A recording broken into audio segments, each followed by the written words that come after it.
मित्रांनो, म्युच्युअल फंडमध्ये lump sum investment म्हणजे काय व ती कशी करायची हे जाणून घ्यायचं असेल तर हा व्हिडिओ तुमच्यासाठी आहे.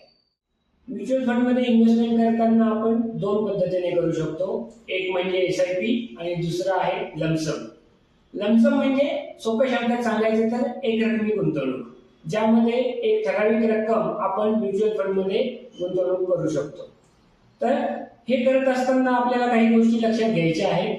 ते म्हणजे की लमसम इन्व्हेस्टमेंट आहे ती दीर्घकालीन असली पाहिजे, म्हणजे लॉंग होरायझन असलं पाहिजे. दुसरं म्हणजे आपली रिस्क ॲपेटाईट जाणून घेऊनच आपल्याला या फंडमध्ये इन्व्हेस्टमेंट करायची आहे. आणि तिसरं म्हणजे मार्केट टायमिंग. जर मार्केट करेक्ट झालेलं असेल तर त्यावेळेस लमसम गुंतवणूक करणं, लमसम इन्व्हेस्टमेंट करणं हे अधिक फायद्याचं ठरू शकतं. त्यामुळे या तीन गोष्टींचा विचार करूनच आपल्याला म्युच्युअल फंडमध्ये लमसम इन्व्हेस्टमेंट करता येते.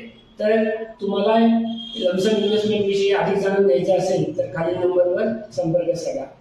थँक्यू.